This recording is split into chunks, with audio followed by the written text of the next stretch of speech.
Welcome to the Project Endure podcast, the place where we talk about life, endurance, persistence, perspective, and so much more. I'm Joe Rinaldi, and I'll be your host. Let's jump in. Before we get started, let me share a quote with you. The great Les Brown once said, "You can't see the picture when you're in the frame." If you've felt stuck in your fitness, mindset, or life as a whole, head down to the link in the show notes and reach out to learn more about Project Endure Coaching so that we can help you step outside of the frame and bridge the gap between who you are now and who you want to be. We can't wait to hear from you. Now, let's get to the episode. Again, we'll come back to that question later today. For now, as you can see, I've got a friend up here. I'm going to let him introduce himself here in a second, but I'll preface this by saying this is a bit of a throwback for me. Back in 2020, my good friend here, Sam Tooley, and I started a podcast. Does anybody remember back to when that started? Were any of you guys, you could raise your hand if you listened to that when it came out. You guys are the OGs. Yeah, a couple. Okay. So it was called the Pursuit Podcast, and we had a lot of fun with it. And I'll just say that Sam has played a big role in my journey to create this. And you'll learn more about Sam here in a second, but I'll throw it over to Sam. Let's give him a big round of applause.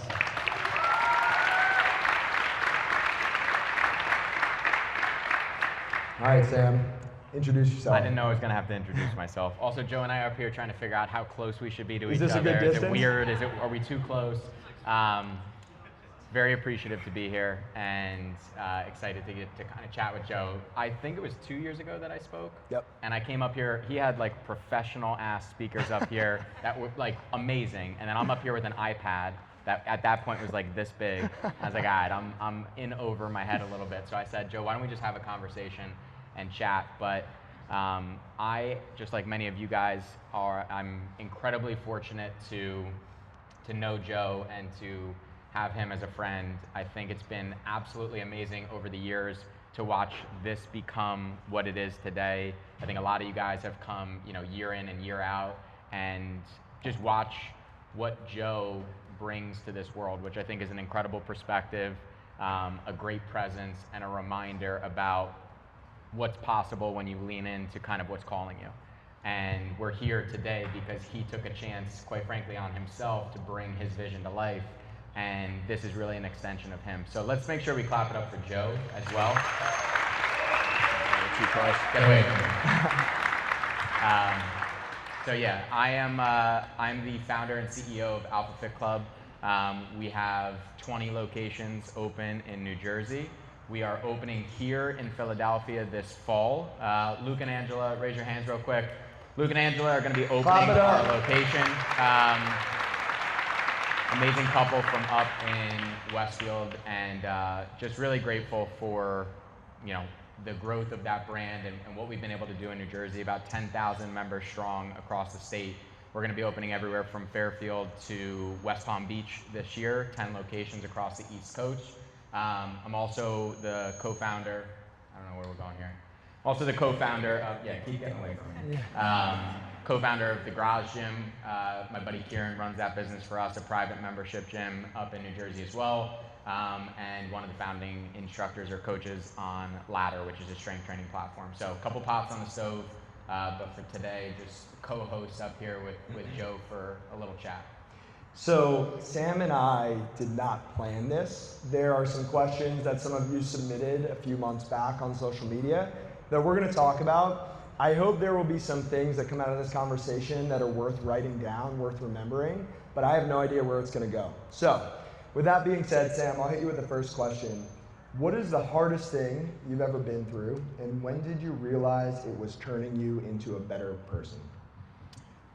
And Joe did give me the pleasure of sending me these questions in advance. I looked at them on the drive down this morning, so hopefully it's fresh. And realistically, what I wanted this to be was just a very real conversation. So I'm hoping that I can bring it back to you guys where you get something from it. And just like Joe kicked us off with, you can reflect on some of what we talk about today.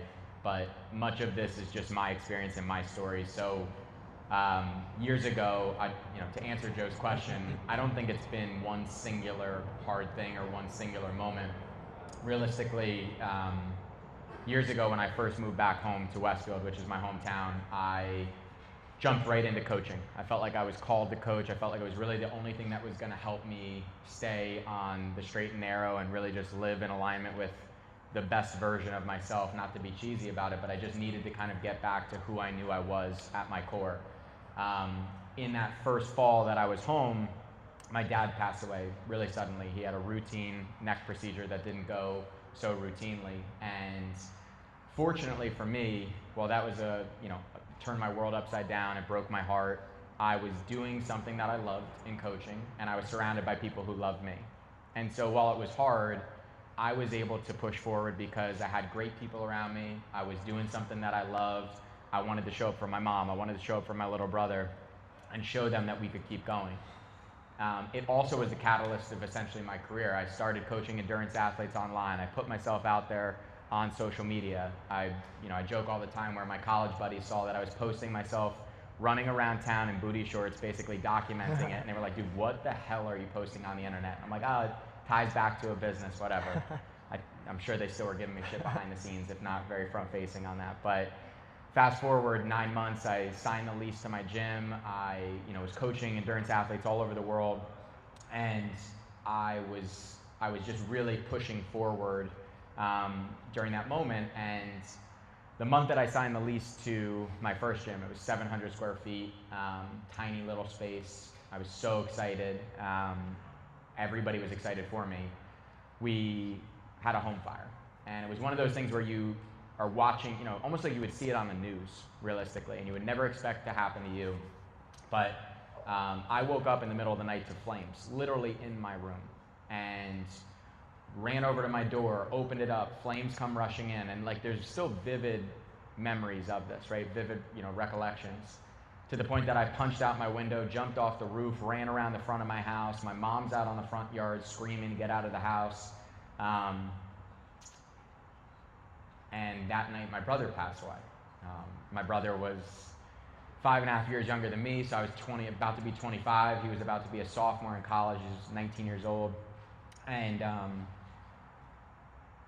that whole year following was the hardest thing that I've ever dealt with, right? Because when I came back home, I had recently gotten sober. I went to rehab. I lived in sober living. I did the whole thing. It was get my life in order and do what I needed to do, again, to be who I knew I was capable of being. And then my dad passes away. And you're like, all right, well, curveball, punch in the face, whatever you want to call it. It was kind of just like, what are you going to do? And it was show up for my mom, for my brother. And now as I pushed forward and started my business, stayed on the right track, did the right things, it just was like, why, what's the point? As my brother passed, it was like, why even bother continuing to show up and fight for all of this? That motivation, that kind of, that North Star for me was gone. And so that year was wildly challenging. Here I was, just signed a lease to a gym, again, tiny little box, you couldn't really run from anything in there. And 1 week I'd be on the couch, 1 week I'd be back in the gym. 1 week I'd be on the couch, 1 week I'd be back in the gym. It was this back and forth fight with really just myself, and everybody else had my back. Everybody else was pushing me forward. And what that year did for me was it gave me a fantastic perspective. And sometimes I've said this in the past where it's like, I wish people could have the perspective that I have without having gone through the things that I've had to go through to earn it. And I'm sure that everybody in this room has been through something, maybe not as traumatic as that, hopefully not, that's given you a perspective to just what makes sense, right? Like for me, it's this gratitude around the fact that I'm here and I have this opportunity. And time is precious and things can change really quickly. And the most important thing in your world is how you spend your time and who you spend it with. And I think it's given me that perspective. So that year, those years, challenged me to my core. And yet it's given me everything that I have now because it made me just move forward with such an urgency and such a gratitude to attack life with this intensity because you don't know what's going to happen. So without crying, that was pretty good. Yeah. That's my answer. Yeah. If I could ask a follow-up, was there a moment or a season where you look back and again, you don't wish that that would ever happen, but you recognize that, okay, there is growth that has come out of this? What was the moment or the season or the thing that happened where you look back and say, I built a business, I did this thing, I created this relationship, and it couldn't have happened in any other way?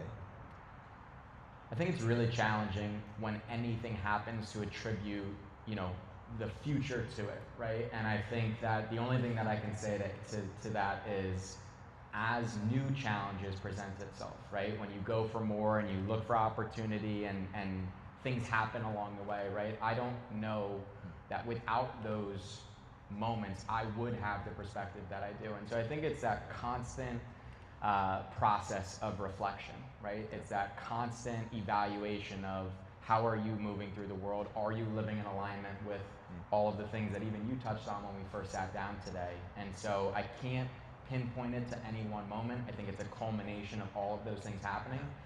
But I think, the little things that pop up now, and I say little, they could be bigger moments, right? But realistically, because of the level of depth of those traumatic moments, I'm just like, who cares? Like, we're gonna get through this, it's gonna go forward, so on and so forth. So I think for me, it's more just that period of time for 2 years, 3 years was such a pressure cooker of stress and sadness and all of those questions that eventually, as that started to fade, I don't talk about it as much anymore, right? I think that used to be so much of my personality, it used to be so much of my identity was those moments. And anytime I was talking to anybody about anything, it felt like that's what the crux of the conversation was about. And it was only my doing. And slowly but surely, I've been able to move on from that. And yes, it's a part of me, but I don't think it defines who I am. Yeah. Yeah, I can appreciate that. And just to piggyback for a different perspective on the same question, when I saw this come through, I thought the wording was interesting because it said, when did you realize you were turning into a better person? And in my case, just to make a long story short, for those of you who don't know, I have a genetic eye condition that causes progressive loss of sight. And as a child and a teenager, I played victim a lot. I felt bad for myself quite often. And it wasn't until I made a choice. It wasn't something I realized, it was something I chose to not be a victim anymore, that it all changed. And that took, a long time. It wasn't like that happened in an instant, but for me, it was more of a choice. And so to take this big picture thing and make it a bit smaller, maybe more tangible, one of the other questions was about internal dialogue, right? How you talk to yourself on just the normal weekday when you wake up and you're just not feeling it, right? You've got stuff to do, but you don't want to do it, and you just feel off. What do you say to yourself? What is the dialogue inside of your head? All right, so I'm gonna ask a question, just a quick set of hands here. How many of you guys, and I know I'll get at least Joe's hand up here, so I won't be alone, but how many of you guys actively journal, even if it's like once a week, once a month? Okay, I'd appreciate it. Figured this group would raise their hand a little bit. The way when I journal, I think it's kind of like that internal dialogue, right? I'm actually getting my thoughts down on paper and I'm kind of just thinking through things. And every single time that I journal, it follows the same exact flow.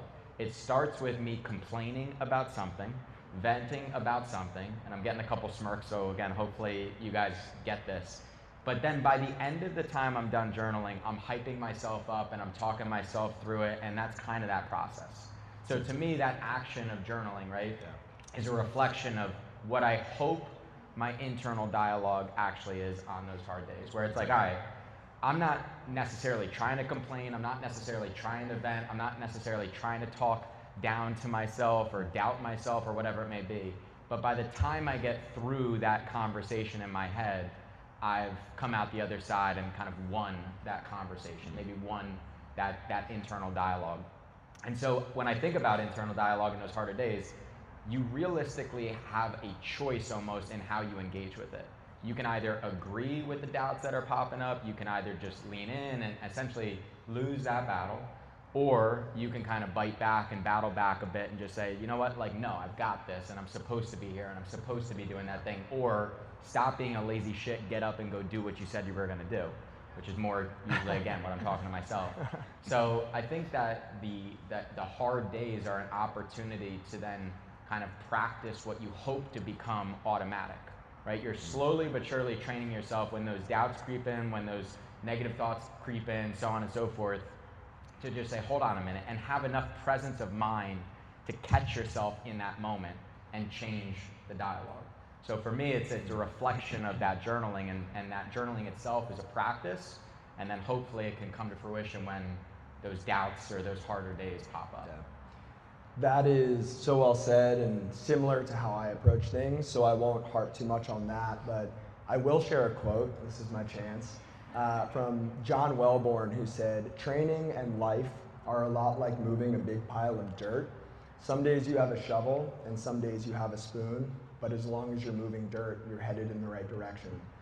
And that quote kind of encapsulates an overarching perspective in my life, which is even on the days when I don't feel like it, when I don't want to do it, when motivation might be elusive, all I need to do is take a spoonful of whatever it is. I just need to move a spoonful of dirt. And I'm a visual guy, so I have a metal spoon in my office, right? I took it from the kitchen. Sorry, Michaela. Yeah, I took it from the kitchen. And it's a reminder, right? You have a shovel some days, great, shovel the dirt. Some days you have a spoon, use that too. And so one thing that I'm not good at is slowing down. I'm a go, go, go, always need to be busy, being productive. Just quick show of hands, how many of you guys are also like that? I figured we had a lot of you in this room, yeah. And so the question, Sam, I'll throw this to you first and you can throw it back to me if you'd like. How do you know when it's time to slow down and step back versus continuing to push through? Yeah, this is a hard question for both of us. I read this as I was coming down. I'm like, I don't have good advice on this one, but I thought through it at least, so I would be curious to hear yours. I'm like the Hawaiian punch guy that like runs through the freaking wall and like yells when he comes out the other side. So I'm not very good at this. Is it Kool-Aid or Hawaiian punch? Kool-Aid. Kool-Aid, whatever. I like Hawaiian punch better. It's a challenge, right? I think everyone in this room is driven. You want something for yourself, and it's hard to slow down. But I think, again, as I was driving down here, I was thinking about, there was some people in this room that I was thinking about, whether it's Joe, right?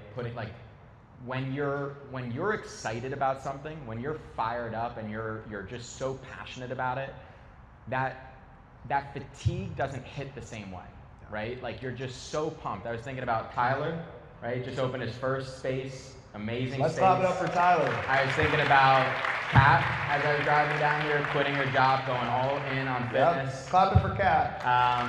Luke and Angela opening up Alpha Fit Club Philadelphia this fall. And then Joe with this event. I was just like, when you're in those moments, right, and you're charging towards something that you're so fucking pumped for, like you're exhausted, you're tired. Joe putting on this event, he's exhausted, right? I fell asleep last night with a cup of tea in my hand and it spilled all over my lap. I was gonna say, it sounded peaceful till the spill. But like when you're not excited about something, that's when things start to feel really hard. That's when it's like, all right, man, maybe I need to reconsider what I'm working on, what I'm working towards. And so I think, what you brought up earlier about living in alignment with what you want, so on and so forth, you're gonna just charge forward. And yes, you're going to be tired because whatever it is that you said you wanted, you have to earn it, right? It deserves that fatigue. It deserves that tiredness if it's big enough. And I think being able to pull back from all of it when you're exhausted in a way that isn't just tired, that you can push through towards that exciting thing, that's when it's probably time to have a conversation with yourself, whether it's like, is this serving me? Is this what I actually should be working towards? Because I'm chasing things that I want to feel excited about. And I can fight through that fatigue, and I don't want to pull back even though, it feels like a lot, it feels heavy, right? And I think sometimes you're also going to have a lot on your plate. And I think all of us only have 100% of ourselves to give. And I'll give you an example just from many years ago.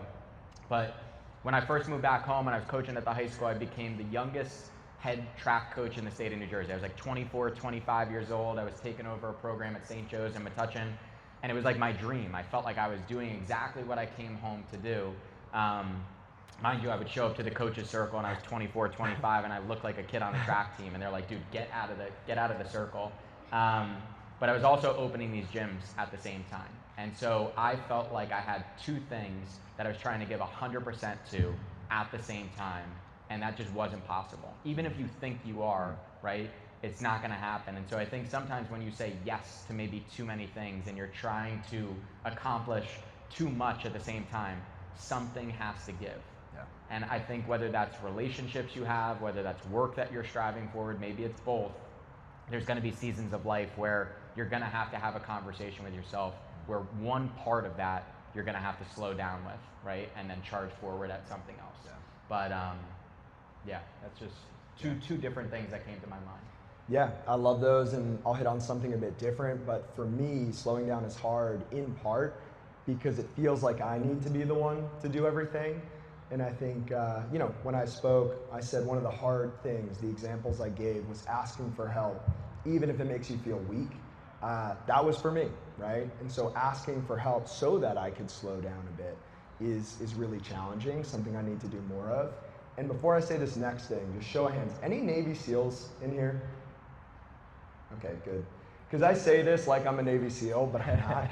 I think this is their motto, slow is smooth and smooth is fast. Slow is smooth and smooth is fast. And I have to remind myself sometimes that it's all right to take a quick step back, recharge, so that I can, in the long run, be smooth and be fast. And so that's something that helps me. Sam, to shift a little bit here and go to something deep again, potentially, what's something you're still afraid of, even after all the hard things you've done so far? I think that one thing that kind of comes to my mind, and it stems off of what we talked about before, but it's not maximizing the time that we have. Yeah. And it's, contrasting that question of how do you slow down, whatever. It's why I struggle maybe relating to it. Is, I was talking to somebody the other day, they're one of the managers at one of our studios, and they were talking to me about this fire that they have. We're sitting down, we're having a cup of coffee. He's talking about this fire in the belly that he has because he wants more for himself, and he's managing one of our studios. And it's not that he feels like it's below him, but he feels like he wished at where he is now, he's expecting his first, he wanted to be further along. Whatever that means for him, that means for him. But he wanted to be further along than where he was. And, listen, as somebody who manages people or owns businesses, what have you, you're observing kind of how people are showing up. And what I asked to him was, as you look back over the last 3 months of your time with us, you say you want X. Does the work that you did, the way that you showed up, the way that you scheduled your time, would that match up with the ambition that you say you have? And that's a hard question for a boss to ask somebody, more hard for your boss to ask you maybe. But it's really, really challenging for us to get honest with ourselves if we were to ask ourselves the same question. So, Joe started this conversation talking about living in alignment with who we say we want to be, so on and so forth. What are we striving for? All of that. And again, part of what I want to make sure that we give to you guys today is some actionable stuff to leave here with. And whatever you start writing down in that journal that Joe gave you, I think my challenge to you would be to look back over the last few months and ask yourself very honestly, are you actually showing up in a way where that's going to come true? And are you willing to do the work to get there? I'll give you a cheesy coaching analogy that I used to do all the time. Somebody comes to me and they say, hey, I want to run a 3-hour marathon. And we start going through the exercise around what their trainings look like, so on and so forth. And I lay out the plan and I say, okay, this is what we're going to need to do in the next 3-4 months to get you to that time that you want. Are you willing to actually do the work that's required? Because that's a very different conversation than just saying, oh, I want to go do this thing, I want to open this business, I want to achieve X, Y, and Z, whatever it is. But when you get really clear about what it's going to take to get there, that's the conversation that you got to have with yourself. And so, to answer your question, I'm scared that what I say I want and the work that's required to get there, I don't, sometimes I'm like, do I actually want to do that work? Am I willing to do that work? Am I willing to sacrifice the other things to go get there? And by the end of that journal session, the answer is fuck yes, right? But it's still the same doubt, the same dialogue, the same things that creep in, and you've got to reaffirm time and time again. It's not going to be a one-time conversation. It's not going to be a one-time journal prompt. You're going to have to convince yourself every freaking day that you actually are willing to go do that work, and then you got to back it up. And the best feeling, whether it's the race analogy or whatever, let's use the race analogy, you're on the start line and you're reflecting on all the work that you did to prepare for that moment and then to go execute the thing that you said you wanted to do. That's a phenomenal feeling, and at least, even if it doesn't go according to plan, you can say, I did everything in my power to be successful in this moment. And so my fear is that period of time where I gotta go do the thing for the thing I say I want. Yeah. If I can't follow through with my word there, if I can't go do that, then I'm gonna look back with a lot of regret. We didn't plan that, but my answer is regret. I don't wanna look back one day and think that, I spent all this time on stuff that I thought was important, only to realize later on that I was neglecting the things that actually mattered. And so, one of the frames that I like to think through things with when I'm going to say yes to an opportunity, no to an opportunity, do something, is how can I minimize future regret? And the answer to that is always choosing the path that aligns with what I value, with what I believe, with what I want for my life. And that's not an easy thing to do. It's not an easy question to ask. I don't always give the right answer. Even if I do give the right answer, I don't always follow through the way that I say I will. I'm not perfect, none of us are. And I think that future regret is what scares me the most. And I think it's days like this, conversations like this, not up here, but just, with a friend, right? A deep conversation that can remind you of what's truly important. Those things matter. And so, with that being said, Sam, we've got a few more questions. I like this one a lot. Is there a moment in your life when you almost quit something, but you didn't, and you're grateful that you didn't? Yeah, I think when we franchise Alpha Fit Club. That's how we have 20 locations, right? 3 of which we own, they're corporate studios, 17 are franchises. And for a period of time when we started the business, every single person that I talked to, at least to my face, was like, keep going, man, you're doing a great job. Like, it was only positive affirmation and support. And that felt legit, it felt earned, every bit of it. And as we went to franchise, it was the first time that I had to essentially teach people what was so intuitive to me. I had to try to help them understand it, execute it, bring that vision that we had to life.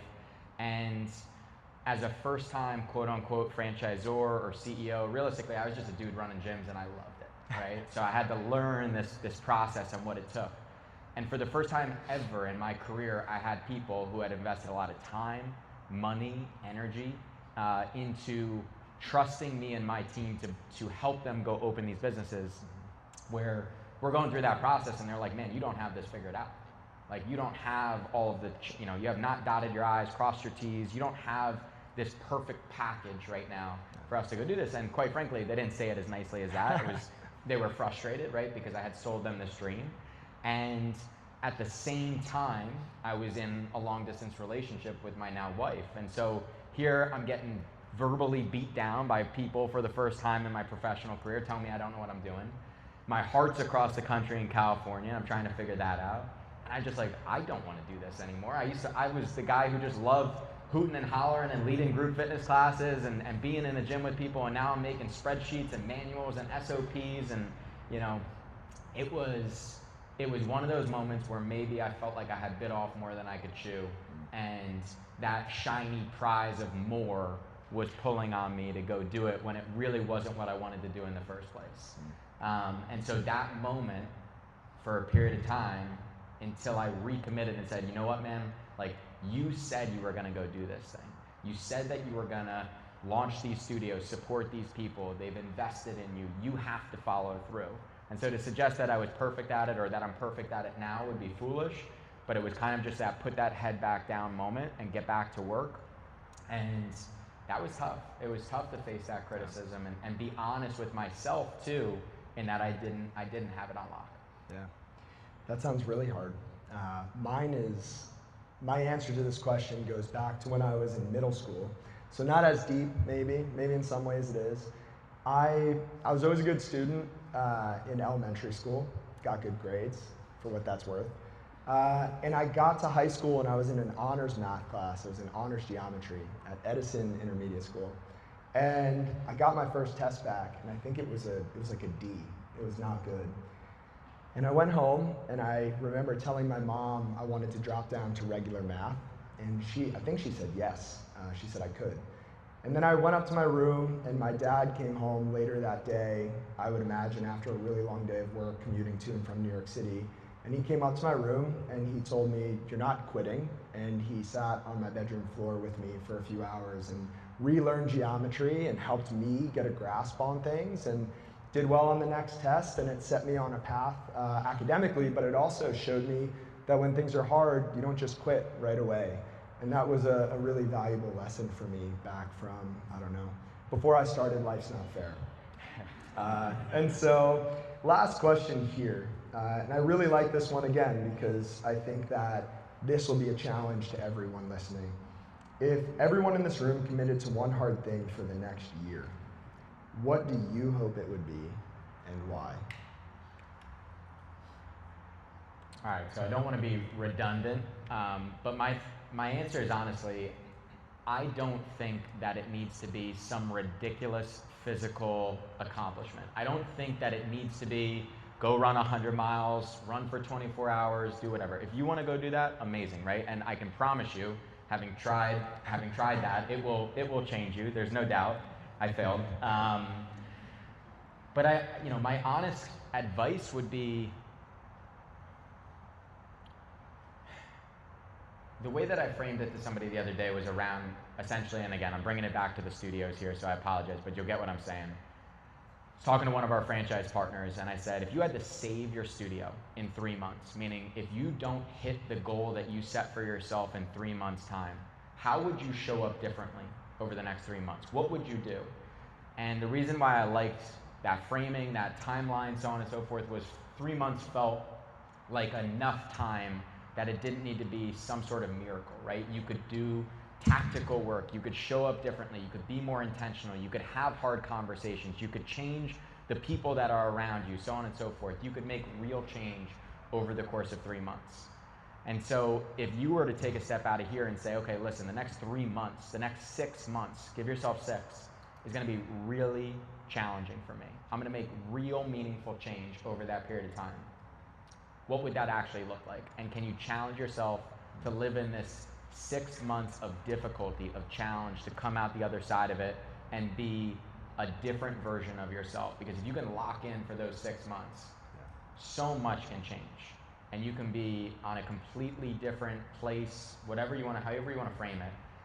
I think that's more meaningful than going to do the Ironman, going to do the physical thing. Because a lot of us, myself included for a long time, hid from doing the real work by just signing up for the hard race or doing the thing. I would hide in my training. My entire day was train in the morning, train in the afternoon.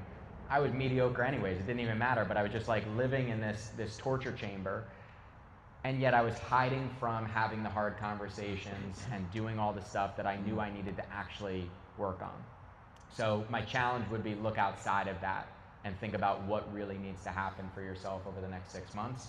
And it can start small and grow over time. It doesn't need to be all in one fell swoop, but that would be how I'd go about it. Yeah. I think that's a good point to highlight as well, that there are a lot of hard things that all of us do that are hard, and we kind of like them, right? Like, they're natural to us, you know, whether that's running a race or starting a business, right? There are certain kinds of hard that we're drawn to, and I think sometimes we can use that to cover up the real hard stuff that's a bit smaller, a bit behind the scenes, that's easy to hide. I think we actually talked about this once, where we have a buddy, Nick Pags, who said to me, he was coaching me, and he's like, Sam, you're so good at shit that other people find really hard and they applaud you for it. So he's like, you're good at waking up early and training, and you're good at, the business stuff and what have you. He's like, you suck at being real with yourself and having hard, honest conversations about how you show up as a partner, as you show up as a son. Like, you're not willing to do that work. And so I think it is, to your point, a lot of people have a natural ability to excel at things that come naturally to them, that are hard for other people, and other people tell you, wow, like you're so good at that, and you just let it feed the ego and go. But there's also probably an underlying something that we're not dealing with. And again, I'm still there. I'm still not good at those things. But at least I know, and I need to lean into that. Yeah. And I think the word ego is relevant. I think for me, that gets in the way of a lot of different things. And my answer is kind of going to break what I just said in some ways. I have a run streak of at least a mile for the past 4+ years. And there are a few other people in this room I know of, and I almost hate to do this because I'm sure I'm going to miss someone, but Ariane in the front, Shannon, Shannon's birthday, by the way. Let's talk about this, Shannon. Yeah. Chris Gabayan, our video guy. They all have run streaks, right? And if you go talk to any of them, I'm sure they would attest that in some way, shape, or form, it's changed their life for the better. And Diane Hunter has a pull-up streak of over 600 days of at least one pull-up every day. Let's clap it up for Diane. And it doesn't have to be running. It doesn't have to be pull-ups. It doesn't have to be anything crazy. Pick one thing that you know makes you better, no matter how small it is. Commit to it for a year. It could be journaling. It could be telling your significant other that you love them, right? Maybe that's easy to slip by on a normal day. Whatever it is, do that thing every day for a year. Let that be an anchor for you. No matter whether you're traveling or home, it's busy or quiet, you feel great or you feel bad, you have this one thing that you know makes you better, and you do it every day no matter what. So let that sink in. Think about what that could be for you, and if you feel compelled, come tell it to me, and I'll hold you accountable over the next year. But with that being that's horrifying. That is horrifying. Some people let me do that. Some people pay me to do that. But before we wrap up, Sam, anything else you'd like to share? No, I'd just say, like I said, I've been here year in and year out. I think some of what you can take from today, outside of even just this conversation, is like, look for those one or two little nuggets. Whether you picked up something today from this conversation, I know the rest of the speakers are going to be incredible. The moments you have in between with the groups, when you're talking through your stuff, take one thing, take two things, maybe three, and really run with them, rather than feeling like you need to change everything about what you've got going on. And you are going to be excited to come back next year, do it again, do it again, do it again. So just lean in today and enjoy it. And thank you. Yeah. Let's give Sam a big round of applause. Appreciate you. If you enjoyed this episode of the Project Indoor podcast, go ahead and subscribe, leave a review on your platform of choice, and share this episode with a friend.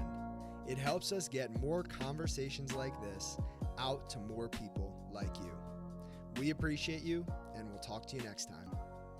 And one more thing. If you're looking for a community of people all striving to be better together, check out the Project Indoor Hard Things Club. The link is in the description below. We'd love to have you.